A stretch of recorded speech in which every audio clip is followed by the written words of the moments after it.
गहरा राज।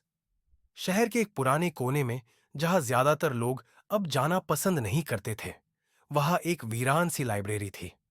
लाइब्रेरी की दीवारों पर समय की गहराई झलकती थी। किताबें धूल से ढकी हुई थी और वहां के दरवाजे हर वक्त हल्की हल्की आवाजें करते रहते थे। यह जगह बचपन से ही रिया के लिए किसी रहस्य से कम नहीं थी। एक दिन जब रिया अपनी नानी के पुराने सामान को देख रही थी, तो उसे एक पुरानी लाल रंग की डायरी मिली। डायरी बेहद पुरानी थी। उसके पन्ने जगह जगह से फटे हुए थे। लेकिन सबसे हैरान करने वाली बात यह थी कि उसके पहले पन्ने पर रिया का नाम लिखा था। रिया के लिए, जब वह तैयार होगी। रिया ने उत्सुकता से डायरी के पन्ने पलटे। उसमें कई अजीब बातें लिखी हुई थी, जैसे समय एक गोल चक्र है जो सही जगह पर मुड़ सकता है। लेकिन जो सबसे चौंकाने वाली बात थी, वह यह थी कि उसमें एक गुप्त दरवाजे का जिक्र किया गया था, जो लाइब्रेरी के तहखाने में मौजूद था। क्या यह सच हो सकता है? रिया ने सोचा। वह भागकर लाइब्रेरी पहुंची और तहखाने की खोज शुरू कर दी। कई घंटों की मेहनत के बाद उसे फर्श पर एक पुराना ताला जड़ा दरवाजा मिला। उसने डायरी में लिखी विधि के अनुसार दरवाजा खोलने की कोशिश की, और जैसे ही उसने उसमें लिखे शब्दों को पढ़ा, समय की धारा को महसूस करो, दरवाजा खुद खुद खुल गया। दरवाजे के पीछे एक अंधेरा कमरा था, जिसमें एक गोलाकार धातु का फ्रेम रखा हुआ था। जैसे ही रिया ने उसके पास जाकर उसे छुआ, एक तेज रोशनी फैली और वह अचानक धड़कने अजीब सी तेज जगह पर है, पहुंच गई। दिल मेरा वह एक पुराने झूमे, समय के रात शहर है में रंगीन, चारों ओर चाहते लोग पुराने कपड़े बूझे। पहने हुए थे। सड़कें मिट्टी की थीं और वहां की इमारतें बिल्कुल अलग दिख रही थीं।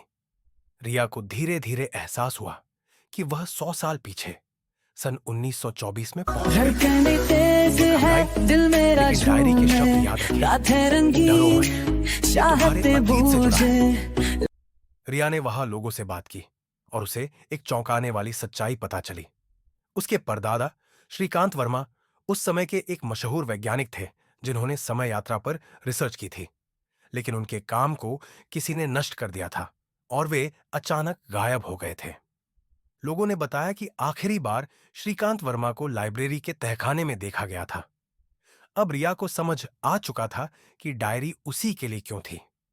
यह रहस्य उसकी ही परिवार की एक अनसुलझी कहानी थी। रिया ने तहकीकात की और उसे पता चला कि उसके परदादा को उनके ही एक साथी ने धोखा दिया था। वह आदमी चाहता था कि समय यात्रा की शक्ति सिर्फ उसके पास रहे, इसीलिए उसने श्रीकांत वर्मा को कैद कर दिया था।